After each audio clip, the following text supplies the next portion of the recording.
No, I'm not. I'm a Mac And person. I have difficulty to move there. Anyway, good. Hello, Jazz.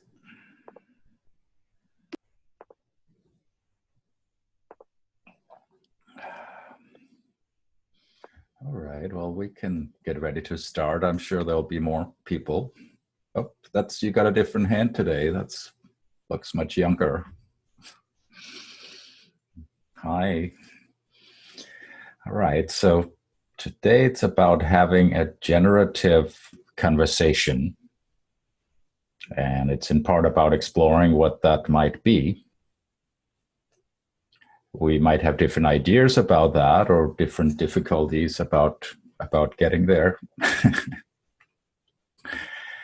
And I posted a bunch of things in the group, most of them around Theory U, the 4 levels of a conversation.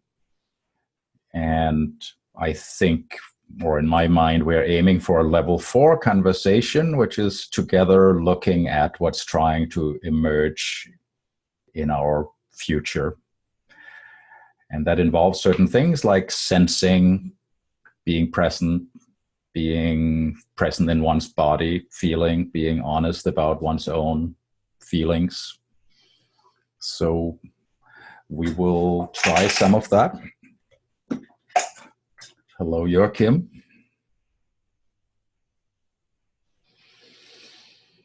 And I think maybe it would be in the spirit of that to start with some silence. So how about we just go quiet for a minute and not say anything, just pay attention to where we are. Hello, Joachim. So you've arrived for the initial 1 minute of silence, not for any bad reason, but just to become present with ourselves and with the group, and then we'll sort of go from there. So starting now.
That's probably a minute. I didn't time it. Well, I didn't start a timer, but it seems like the minute changed.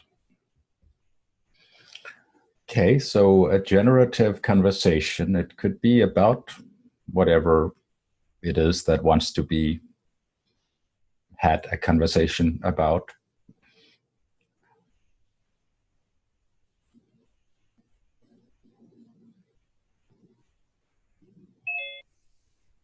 Hello, Ron. Fleming and everyone. Yep. So we just Hi.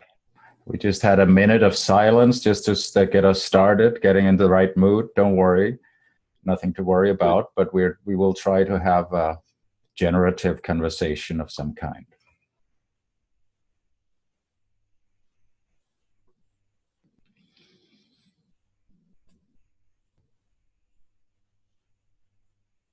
Generative conversation about generative conversations. Yeah, something like that, something sort of fractal.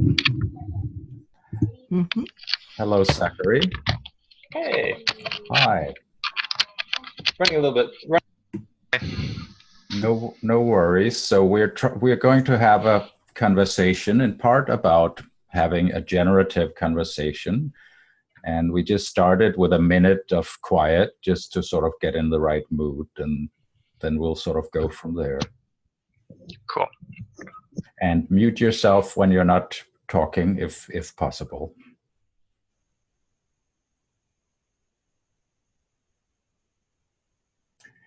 And one thing I would like to say, I have a certain, I feel a certain trepidation or nervousness about having that kind of conversations. I sort of feel like I feel close to that, and I feel a sense of what it is. But I also notice that it can be very hard. It can be hard to step into, or even understanding what we're aiming for here. So I feel a certain sort of nervousness about whether that works, or when we don't get it, it's something else. So I have some, in part because I'm sort of the facilitator, I feel a certain responsibility for that makes me a little bit nervous about it. That's all. See, Fleming, I already feel good about that. You're pulling us into a liminal zone here. Everybody is a bit puzzled and see where we're taking this. So will it be generative or not? Like what Heidi said. So let's dive into it. Let's get deeper into it.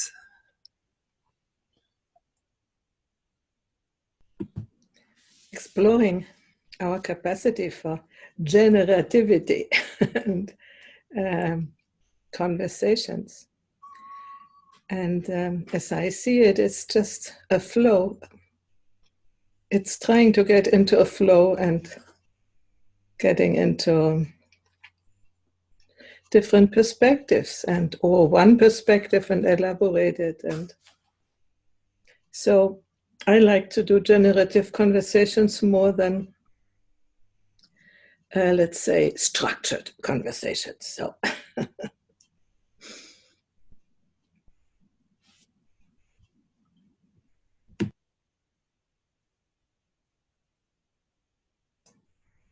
I think, or I feel, or my experience is that perceptions have a lot to do with it. If there's a choice about it, it's not so much what one is thinking that gets it going, but more what you sense, like what can you perceive. And that's, to me, more bodily senses. It doesn't have to be in the body. It could be a sixth sense, but it's that kind of thing. You feel, you see, you hear something, more than that you think some abstract thing. So I think there's a certain grounding, centering thing that connects with the flow that's in sensing.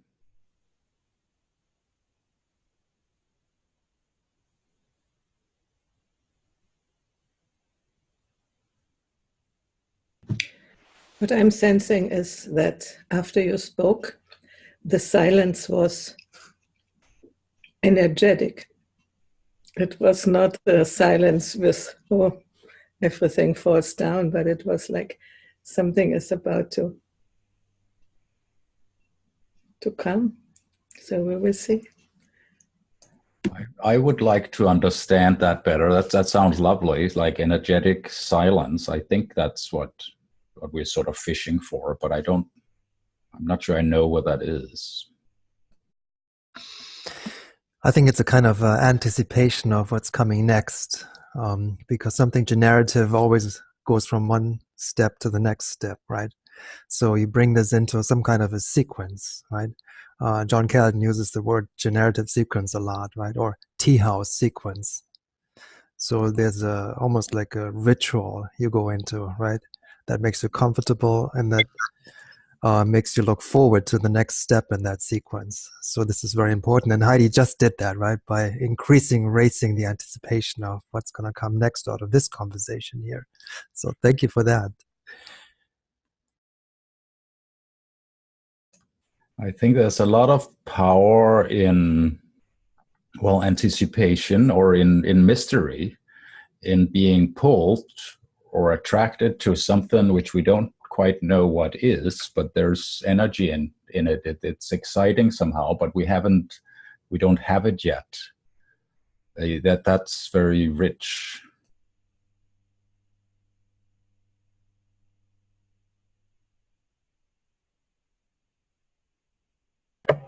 Heidi, when you're speaking about the energy rising, I saw an hourglass.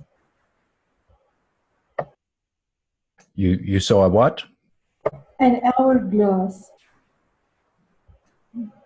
The sand dripping through. Hanneli, could you speak in a different way or with a microphone nearby? I didn't understand a word. Now, I was saying, I saw an hourglass when you were speaking. Just a little technical thing. I doubt that that's actually your microphone, Hanneli. Most likely, no, I see it, but I think probably your settings is for something in your computer or something. You might check the menu next to the mute button. Just a hint.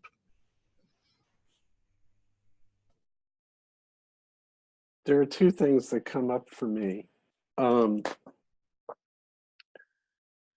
One is on Heidi's comment about energy in the silence, that this is co-created, and each one of us has to create the breathing room, the space for stuff to emerge. And the other is time, that we have to allow the time for stuff to emerge. And we're programmed to do neither of those things. So, like, letting go of all the stuff going on in our heads, because if we don't stop that, there's no way to hear new and let new stuff in.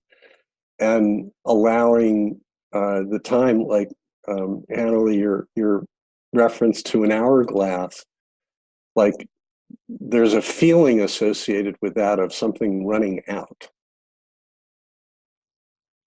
And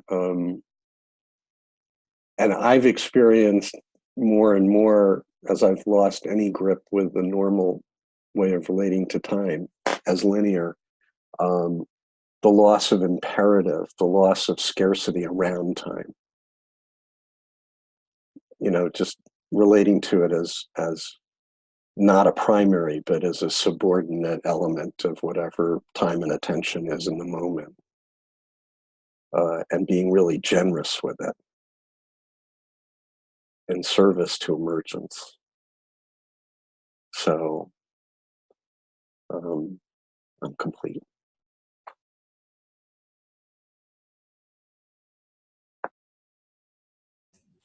Well, there's also something running in an hourglass, one grain at a time. So it's rather subtle. So we might need to be quiet for a while to notice that it's sort of flowing and building up, and maybe getting a sense of how it's building up.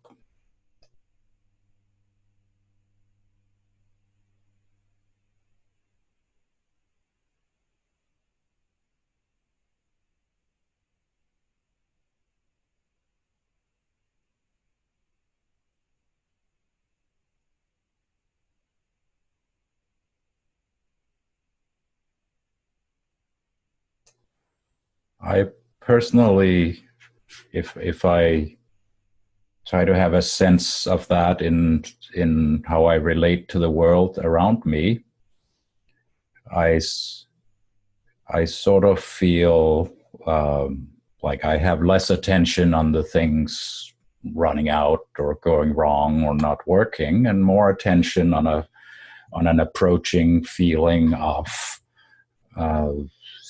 something we're exploring here, of another way of connecting, another way of sensing, which feels like sort of a totally or a very different world with different rules, where it's not about what is the biggest world problem and what the hell are we going to do about that, but it's more about what we're doing here, gently exploring, finding something that's getting ready, that's building up, that's flowing, and connecting with it, observing it, and seeing where we go with that.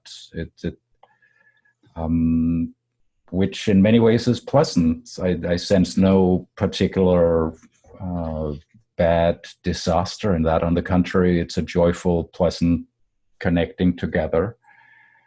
And quite possibly in the process of doing that, various things will get transformed and worked out. But the actual flow of it is joyful.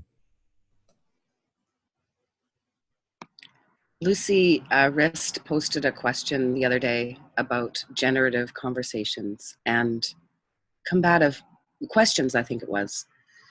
And I sat there thinking, okay, well, what is a truly generative question? And what I realized inside myself is my questions were pointing to what I already knew, to confirm what I already knew. And that I think that there's something very powerful in really deeply considering and asking a question about what you don't know, rather than to prove something that you already feel safe in knowing. And I wonder about that. I wonder about, us. It feels little bit like being on a water slide, or being like just jumping off the cliff and just not knowing where you're going to end up. And there was part of me that did feel a bit terrified, or felt the constraints inside myself to truly ask what I didn't know. So I just wanted to put that in our pool of meaning.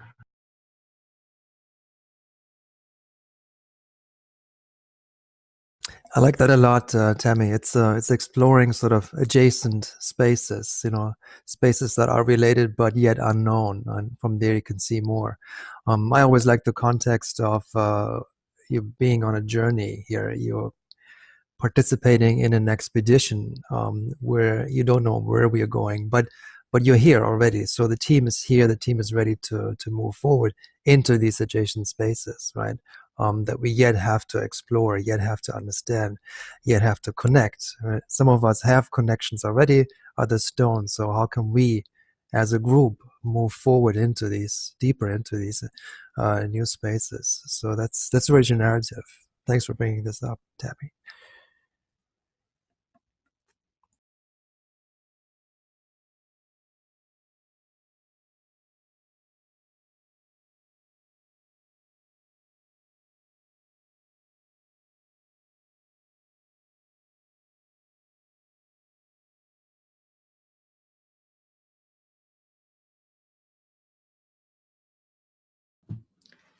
So what are we here for?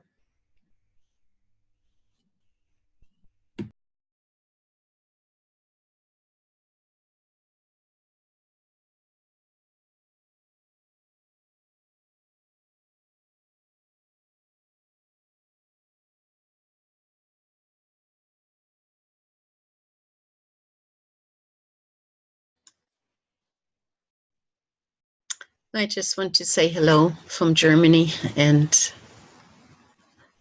yeah, Tammy just pinged me, so sorry for being late.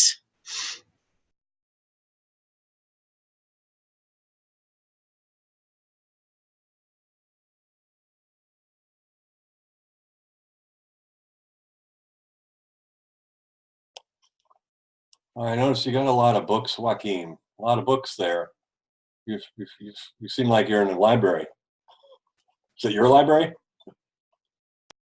It is, Dave. It is. One of them is, see the blue one over there? That must be liminal thinking, right? It's, but interesting you bring up our spaces, the one we're in here now, right? I'd say you're in an interesting space too, right? And see, Tammy is in a very interesting space, so we all bring this, and of course Ron is in his zone, where he explores his expeditions, and Doug too there, so interesting. I'm sort of cheating a little bit, right, Heidi? Because the last week we had a call and we sort of discussed that these conversations can be hard to get started, and sometimes, it just takes a little, how are you doing there? and a little just mutual curiosity about each other and where we're at. I like sort of an adventure game approach to it. Like if you don't, at first you don't know where you are or what your quest is or what's going on. So you start by looking around, seeing what's there, what's on the bookshelf, who's there, what kind of skills do we have, what pathways seem to be open in front of us, and gradually we might become clear on where are we going, what can we do with the team that's there. But at first we don't know. At first, I mean, and the answer is not to sort of try to get a divine inspiration necessarily of what it is. It might be simply looking around, seeing what's possible here. But that includes what do I really feel like in relation to who and what is there, what pieces are there, what's on the table, and how can we move with that.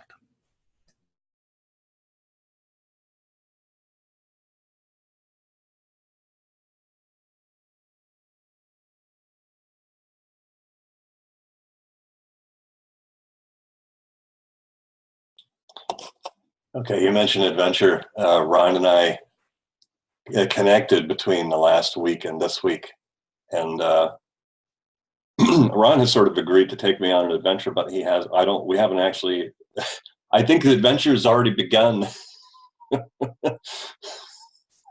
I don't think we're at the beginning of it anymore. I think we're probably in it. I mean, I don't mean just this morning. I mean, there's something bigger. I think there's something kind of delicious about not quite knowing what it is, but looking. And at the same time, I'm afraid of these various things we often do to kill that suspense. Like quite often somebody will try to fill that space with something, an important issue or something that then occupies our attention for a while. And that's a strong temptation, but I like it better when we don't really know, but we stick with that, exploring, trying to find out, not just take one of these things we already know, one of the answers we already have. Like Tammy said, it's so easy to take one of the things we already know the answer to and try to capture the attention of everybody else. So if we can resist doing that, I think we're more likely to go somewhere.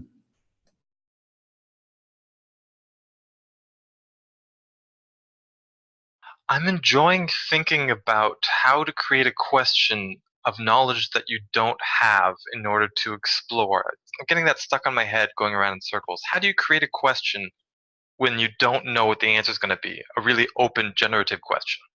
I find that interesting.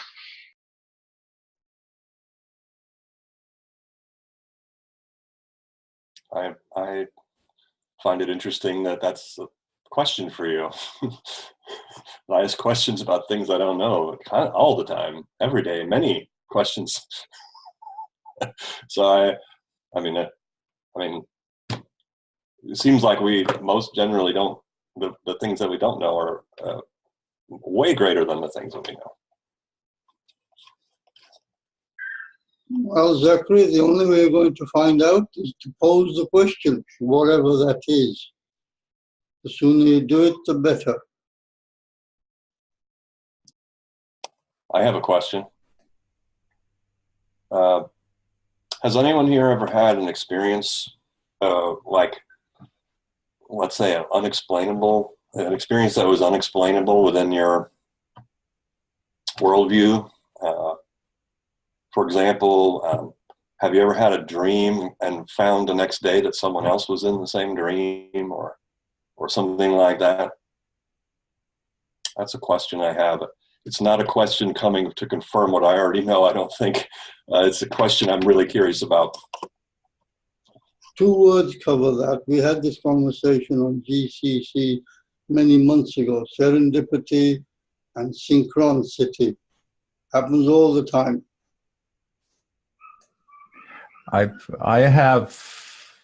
I feel I quite often have experiences like that. I don't have some good examples ready to rattle off. I'll try to think about it, but I try to live my life a little bit in that current of what's mysterious or signs that show up. Like if there's a synchronicity, if something shows up sort of out of place or particularly in the right place and it's surprising, I take it as a sign from myself or from the universe, from whatever, what have you, and try to help that to move me forward. So in a certain sense, I try to be so used to it that it's become sort of a normal thing. That's when surprising, magical things happen, I try to pay more attention.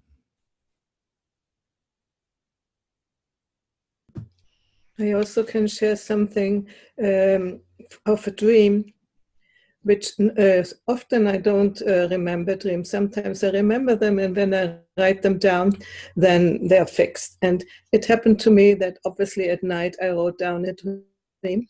The next day something happened, and in the evening I read what I had written the night before, and it was exactly what had happened. So magical, mysterious, I don't know. Last night I met up with a friend, and we sort of magically ended up in a constellation process. There was 5 of us. It's happening in my home here. And in the constellation, it emerged that my friend who I'd invited to participate had a dream of one of the other participants that they never met. So it was really interesting to have her relate not only she had 2 dreams with a woman in it, and they were 8 months apart. That they were really meaningful dreams, but she woke up feeling that it was very random. So who knows what emerges from that, but that's one example of the interwoven, interdimensional reality entangled consciousness that we're a part of. What do you do with that, Tammy? I mean, so you have some experiences like that. I mean, how do you, they don't seem to be compatible with a lot of the, these experiences I don't seem to be compatible with just general, let's say, public conversation. At least it seems that they are, maybe it's difficult to bring them up. Well, in a constellation formation, I think they're pretty at home. I don't know what a constellation formation. Family constellation work is really reading the field for exactly what you're talking about, resonant felt senses. And so in family constellation work, what you'll do is you'll take a situation, name parts of it, and the participants themselves will be representatives of that thing. It might be death itself. It might be a person, an element of the unfolding, whatever the person who's at focus is exploring and wanting to know from the field. And so it's definitely about building that sense of resonant truth, which is an answer to your question, I think, is that yes, it's not logical and rational feeling into. I didn't say that. That's not what I said. No, I know you didn't say that. But what you referred to was that's not how we talk about. We don't talk about that in the world. Is kind of what I remember you saying. I think what I'm getting at is that there seems to be let's say a paradigm in just let's say most of the circles that I run in anyway, a paradigm that felt sense has in some way less validity than I don't know, scientific findings, mathematics, logic you mentioned, but felt sense is to me more real. I mean, it's undeniable. So felt sense is an undeniable direct experience. And it doesn't seem, I guess I feel like we're in a society where somehow that is invalidated, and by default, leave your emotions at the door, come to the meeting. What are you're being subjective, it's your feelings, let's be logical, let's be rational. So I do agree there's that component to it. But I think there's more to it. It's less about logic and reason, and it's more about actually denying things that are very logical and reasonable, which are a direct, sensed experience. And I'm looking for ways to bring. I believe that we might have some trauma as a collective society associated with this that's bleeding out in really toxic ways. And I think it has to do with this. And I'm wondering, I feel like in this call, we're starting to put a finger on something that to me is really important. I don't really have a lot of great ideas about to do about it, but it's a felt sense of a problem. I'll stop there. Your opening. Oh, I'm sorry, Jazz. Go ahead. I'll come in later after you, Doug. Okay. Your opening question was just sort of like, what do you do with this? And my response is, I count on it. So I teach a workshop, and there are 21 students, and there are usually 50 to 60 assistants who are people that have been through it, that are volunteering to be there just to support the students. And a student will share something from their past. That's usually what's jamming them. And the assistants are always invited to let the room know when there's something resonant for them. And there'll always be an assistant who will raise their hand or stand up or share. And these people don't know each other before the weekend, and there's no explicit, logical explanation, but there'll always be somebody who's had exactly the same experience. And the two of them ended up in that room in that weekend for that workshop. For that reason, I have no doubt that it's for that reason, to be there for each other, to help each other, and to heal each other. And the experience in the room is always sort of this mythical, magical,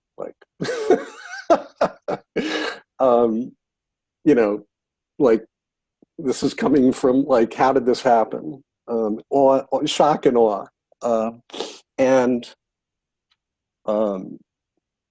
my sense of it at this point is that actually those resonances and connections are there 24/7, really thick and loud and rich all the time.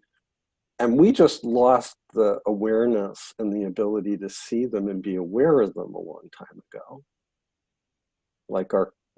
Our cultural, industrial thing has just beaten it out of us. And so the mission for me, the priority for me, is to reopen those channels to be able to connect and have awareness of that stuff as much as humanly possible on a steady state basis. And Heidi, your question earlier, which was sort of ringing in my head all this time, which is, why are we here? So I spend, 35 hours a week in exactly these kinds of conversations, an array of communities and one-on-ones and projects and other, exclusively for that reason,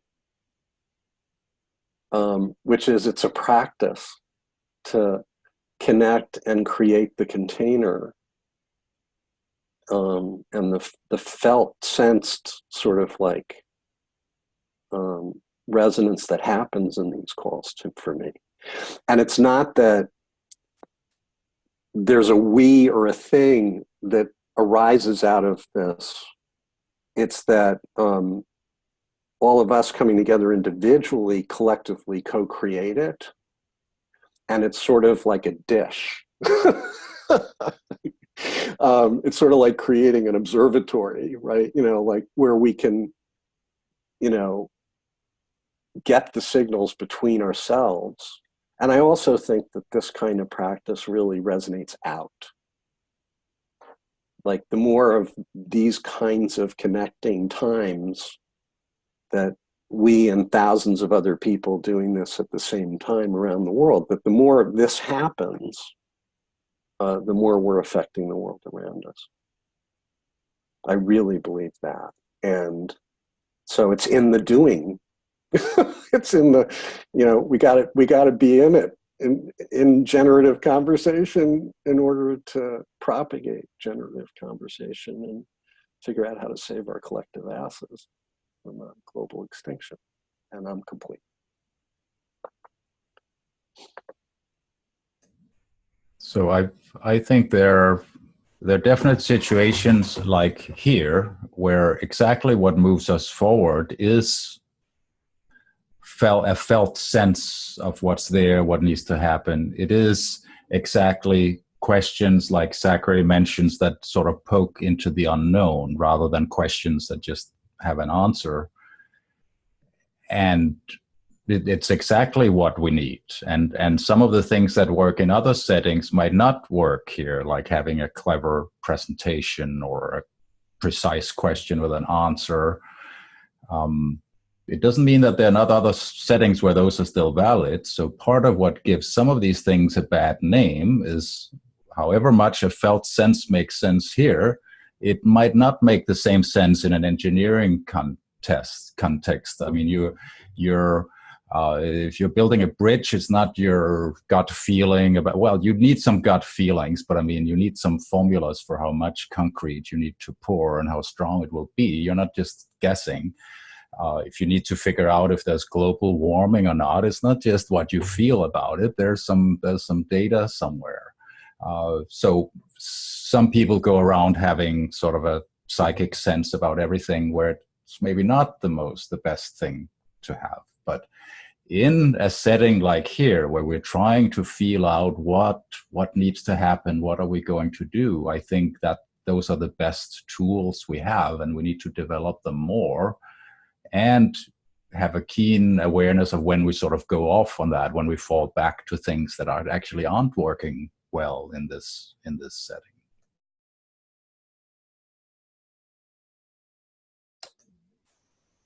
I think one of the things Fleming put out was that perhaps we should keep quiet unless we have something that may improve the silence.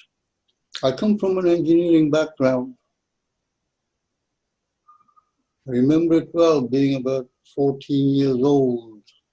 We were choosing subjects, and I always chose literature, and we did a poem on machines, not just one, but more than one. Perhaps I was fortunate that the English teacher liked machines. I don't really know. But it took me toward machines. Secondly, feelings. I learned to ride a motorbike some time ago when I was an adult with children. People frown, but that's neither here nor there. A grown man with a family man riding a high-speed machine is an idiot. Well, yeah, but I was bored stiff. I needed some adrenaline pumping, keep me fit and smart, that sort of thing. There's a communication device you can have fitted into your helmets. One's simplex and one's duplex. Same sort of thing pilots use all over the place. Simplex is one person talks and then says over or Roger or something and then gives way to the other person. It's a one-way system. It's on the same frequency. Duplex, you have two different frequencies. And these crystals were really expensive. They're very cheap now. So me and my cousin, we bought a duplex system and some really good helmets. So we could talk freely. The thing that comes out of that is that if you want to pick up on somebody else's feelings, you have to shut down your own. If I want to pick up on Dougie's feelings, or Fleming's feelings, or Zachary's, I have to reduce my output, the sixth sense, very low so I can pick up. It's very easy with children, it's very, very easy with animals, but with grown-ups, we hide. We are the best liars ever. We hide everything with lies. Is it the truth? No. Am I sitting here on information which could be useful? Yes. Am I going to give it to you? No. Because most of us, if not all of us, want to find it for ourselves. But we don't ask the questions. We don't poke and prod. And when we do, people get upset. You can't say that. You're saying it the wrong way. You might be saying the right thing, but it's offensive. So having grown out of all that, I find that I have to go back and calm down. Are there more questions than answers? I wasn't going to go into this one, but Fleming's prompted me on that one. Simple enough question. Are there more questions than answers? And you can flip it the other way around as well. So if you want to tell a story, you always have to answer the 6 questions. Who, what, when, where, why, how, and sometimes which. But that's it. So if you take one question at a time, how many ways can you answer it? Sheer logic, if you like. No. Oh, sorry. Maybe in the middle. No. Yes. And for those of other bent, it could be God willing, or the universe kicks in. Excellent. And that's your zigzag pattern being set up. Can I have that? No. Later, deferred, that's a maybe. Can I have that? Yes, straight away. Will this work? I don't know. Simplicity is the key to going forward. Being totally honest internally is the way going forward. If we don't do that internally, then we are giving out information externally, not just verbally, but body language, which sets up other people to do the same as well. In other words, we are giving out vibrations, resonance, whatever term you want to use, that others pick up, and they will want to copy that. We copy everything that everybody else does.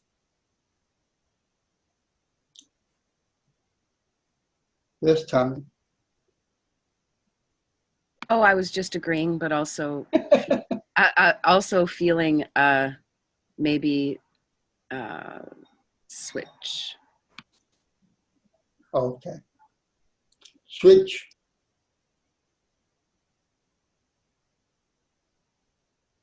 I don't understand what you said, Tammy. Switch. Well, what I meant was I was feeling my attention draw away from what Jaswinder was saying, because Gertrude had her hand up a little while ago, and my inner felt sense was I was with Jaswinder, and then I wasn't quite. So I was agreeing with, this is like a twinkle fingers, yes, I agree. But Jaswinder saw it as an interruption, which I thought was a great opportunity to say, I'd love to hear from Gertrude as well.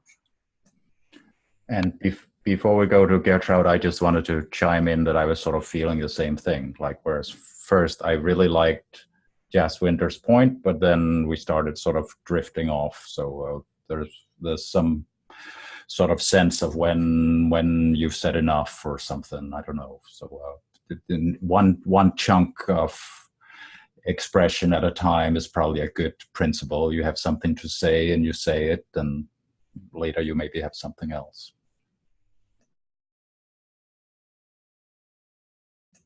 Gertrude, did you want to speak?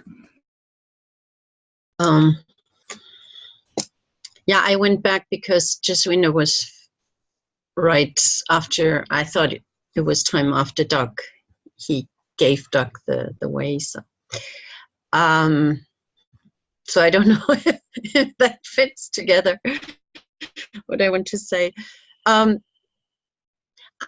was thinking that generative conversations need a specific space. They cannot be in the hamster wheel or in this in a specific, or I say when we are in beta mode, or when our brain waves are in beta mode, it's very hard to have generative conversation. Then it's very specific to doing and activity and things like that. So I think we need that safe space in which they can occur. And then we have, the other day I said in beta we have about 2,000 impulses per second that we can deal with in that busy mode. And in the generative mode, we might have access to 40 million different impulses per second, which goes to Dave's point, this felt sense where you cannot give a logical explanation, but anyhow you feel the body just cramping or whatever that might be. Or just now, I think we all felt that, what Tammy and Fleming expressed, but you couldn't, at the very minute or second, you couldn't say exactly what it is, but it was just that felt sense. And another thing is that so maybe I just stop for now. Yeah, since you said that, and it said that anyway, another good point is if you have a list of items to say, that you probably don't. I mean, one thing at a time. If you have, what else? Another one. We will probably get bored. Thank you. Thank you, Gertrude. That was very interesting. And to pick up on that, because earlier I mentioned generative is always in a sequence, right? So let's pick up on things you just said and connect it to other things that others said. So these beta waves, to me, I see what Jaswinder did was just a shift from going to something that opens up sort of a broader spectrum towards more of a narrow spectrum when he became more logic towards the end, right? And some of us drifted out of the conversation. And I think that's a key point here. So you did have a point where you had this resonance and you created that sort of field within us, right? But we saw it shifting away suddenly and went into this other, what you call, scientifically, I don't know, higher waveform. I like that a lot, and I like also the way, and I'm trying to understand what Jasmine has said, what grabbed our attention there. I think it's a reminder of sort of outside this group here, we have more of a competitive field. We have an opportunity here to share our thinking or to open up, to sort of drop our mask a little bit, versus a reminder that once you leave this field, this group, then you're back into, you put up your mask and you have to be careful what you say and how you say it, right? So I just wanted to connect some points here to what you just said, Gertrude, and your point, Jaswinder, too. Thank you. I'll just report that it felt rude for me to say that. So it's interesting to look at the social conditioning that we have, and yet I have a strong relationship with Jaswinder, and so I feel confident that he's not going to have his feelings hurt, and yet that might not be known in the group. So it's just kind of interesting to test our felt senses and the social conditioning to be able to say, maybe, but then Dave, you asked me to clarify because I wasn't able to be particularly clear about that. And so that's also interesting to note. Yeah, it's interesting. I mean, I have come late to this whole conversational experiment. I haven't maybe been to 3 or 4 of them. And yeah, I have felt a little bit like jazz windows being picked on. And I'm happy to hear that there are deeper relationships and that I might be misinterpreting things. That's it.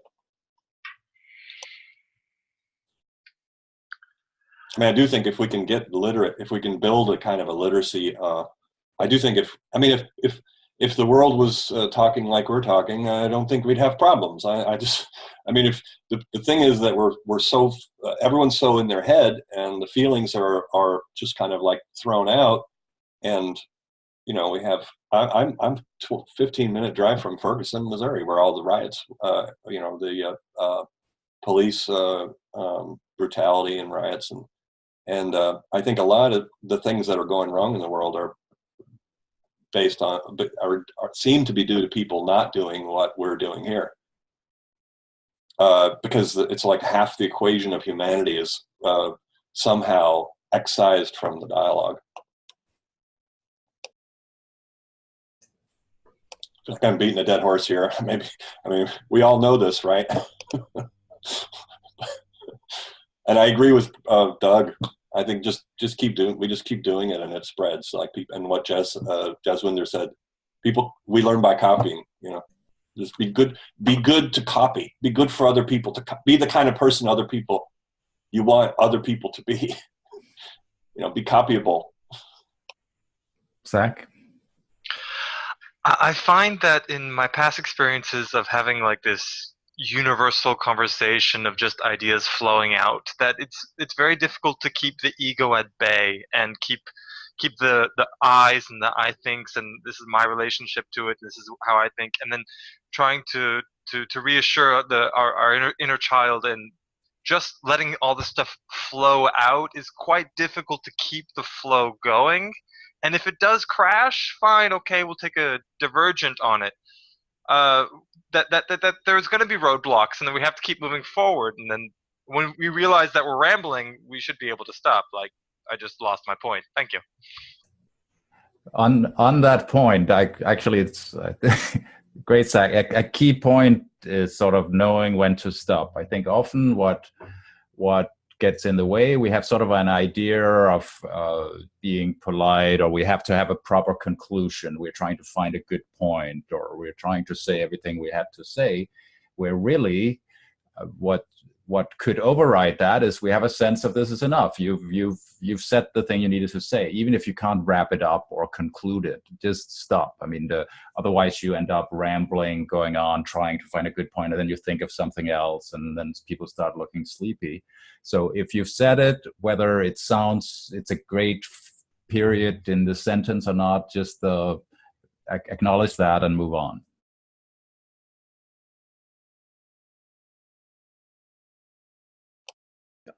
Sometimes when I do that, I think I realized recently maybe that I'm just thinking out loud, and it's a bit of a struggle for me to work real well in real time, at least in talking. So if I have a little lag, I can really do great stuff, even a few seconds or a few minutes or a day or two in a conversation. Then I can edit a lot of that out. So my experience has been, I think, that I'm trying to, kind of like you said, trying to find the answer or the conclusion to what I was saying, and going down various paths. And I'd like to add one more thing, not necessarily directly following from that I had the feeling quite a while ago. I was just imagining or feeling that I was looking out from the screen through each person I see here now. So instead of me seeing everybody, my sense of it is that I'm imagining it. Nonetheless, it has a real effect. So see if I can. Yeah, so I feel I'm looking out, and it's a lot like the antenna you were talking about, Doug, I guess. I had the feeling before you mentioned that antenna. So it's kind of like that too. That's interesting. And so it's a feeling that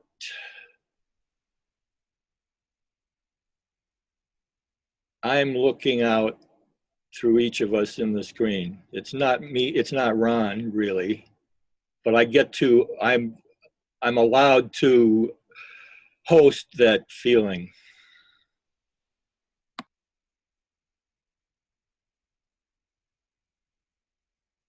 Okay, I get excited when I hear that visual, because I feel like this kind of collective intelligence and collective sense making, that it just makes me feel like that's in the pocket of how we need the facilities or faculties that we need to build, is to be able to see out from each other's eyes. So I loved that visual, Ron, and the image, and I have a deep felt sense that that's part of what we're meant to do. For me, this is a remembrance. It's like my felt sense is that it's a remembrance of who we really are. That is what we're experiencing, and that I am one unit of consciousness, but I'm interconnected with all of you. So when we can see through each other's eyes, we're rebuilding the capacities we need. And I'm imagining that there is a way for us to be present where we do all of that at the same time. Like quite often we fall back into either it's me or it's somebody else. So now I'm on, so I say the things I have to say, where really I believe it's possible for me to be present while I'm aware of all of you. So that's in part what would bring me to know whether it's time to do something else, time to shut up, or let somebody else speak. It doesn't have to be I'm on until you stop me, for example. Okay. There's something Tammy said. I'm sorry, Gertrude. Do you want to come in before me? Oh. You're on, Jazz. This thing about looking through other people's eyes. There was an experience Tammy and I had a little while ago, I forget how long, a few weeks. We were doing an exercise and a question was posed, several questions, and we had to write the answers.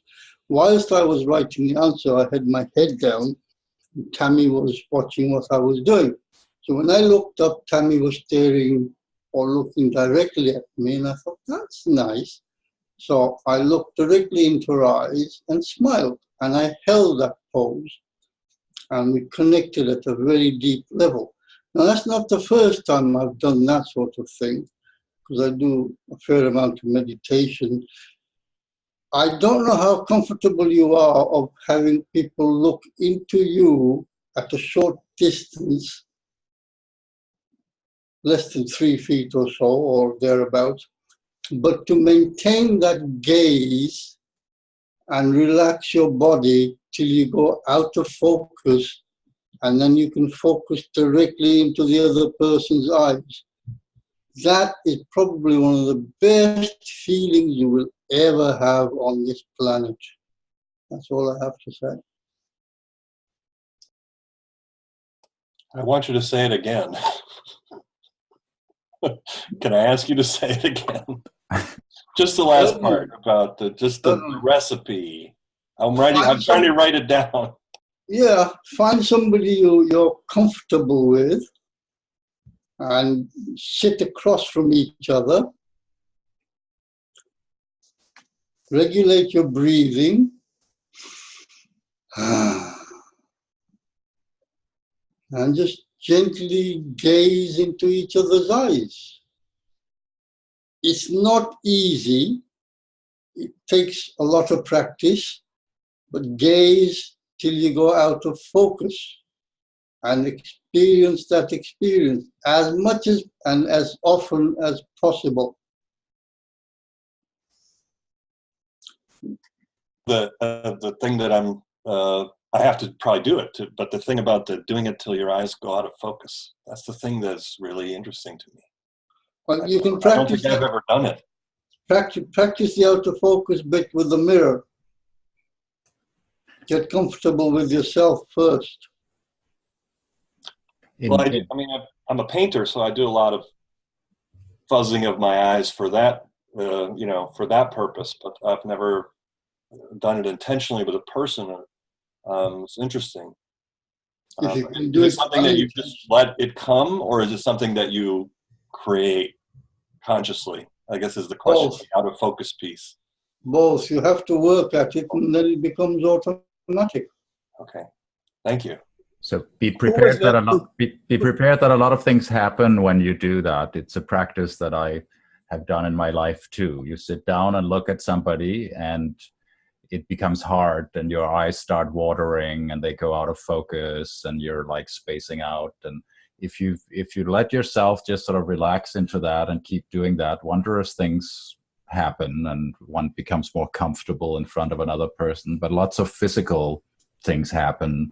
You're zooming out and in, and but it's a good exercise. And yes, I think Jazz said you could do it with a mirror. Like just looking at yourself is hard enough. Looking in your own eyes in a mirror also gets some of those things going, and it's a very nice meditation to do. I think I might do it with my dog, actually, because he doesn't talk. If you can get the dog to sit still for that, then good luck. Well, he does. He comes up on my lap and he just stares at me, and we look at each other. But I think I'm going to try it with my wife today. Gertrude, I know you wanted to share something, but we actually do this at the beginning of the workshop that I teach with the students. And it's called this, everybody mingles and sort of does their typical social thing. And then we'll call the room to order, and we'll introduce them to what we call a silent get to know. And everybody basically, you take each other's hands and make that intense eye contact. So you're literally as close as Jaswinder was describing, and you hold that connection. And then when you're done, they're done, you organically know to let go and move to the next person. And what Fleming shared, you do have to be careful, because I literally, students, I've had a woman literally just immediately open up and go to tears, and it can be a really powerful energy projection, and you want to be prepared for the consequences. So just wanted to say we've reached the top of the hour, so it's time to start wrapping up, maybe with some meta perspective on how this has gone as an experiment. A generative conversation. Was this generative? Why and why not? And how did you like it?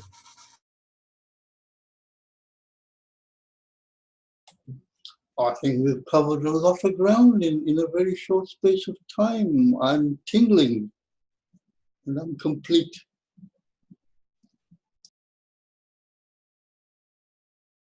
Just wanted to add that I wanted to know if anybody knew the name of the kind of a performance artist. I just found her, but I didn't find the video I was looking for. But she did this performance art experiment that's pretty much along the lines we're talking about, of looking into each other. And she did it she took on all comers. Whoever lined up and sat down with her at that table, they did that, or something like what we're talking about. And I guess her name is Marina Abramov. And you're nodding your head, Doug. So that might be interesting if you can find that longer video. Of the one I found wasn't really it. So I don't have the right link, but that's her name, Marina Abramov. Check it out. It's thrilling.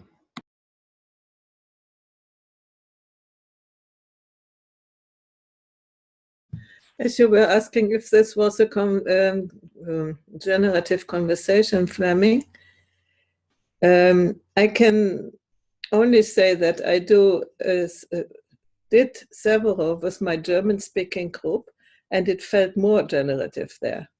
I don't know why this one is a little less. It might be that I don't know, we didn't have the same the same space, all of us, at least it feels to me. There were other utterances of other, how can you say, of other levels, brainwave levels. And so maybe it was not constantly in a different, in this space where generative conversations are flourishing.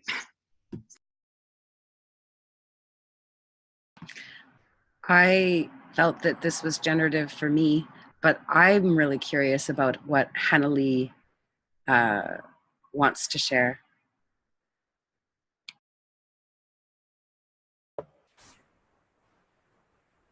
I don't like to compare things. Can you hear me, first of all? I prefer not to compare things.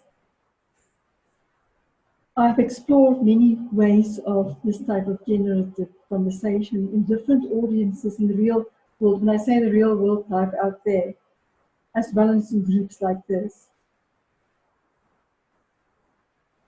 And the only thing, there is some generativity from an energy point of view. It might not be expressed in words yet. That's at least my experience of it. So I can feel the energy that's being created, which is generative. But the form is not necessarily generative.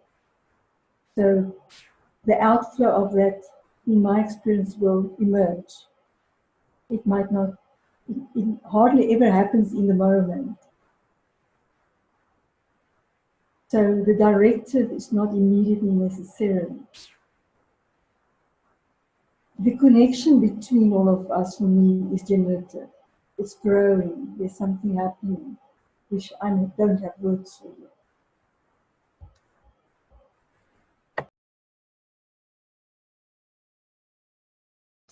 Well, I felt too also, I felt that this was generative, but I felt also in a sense we're sort of poking at it, trying to explore what is it, cautiously dipping a toe in the water, where yes, I would wish for sort of we at any point can step right into this totally generative sacred space where we're just seeing the emergent future. But in practicality, it's not always that easy. I mean, there are various things that get in the way. So, but I think this is an excellent step in that direction. I think we're wiser in terms of what it is and how it can work. What I experienced before is, without now comparing at all, which would be terrible, is when we use something else as a trigger that nobody has vested interest in.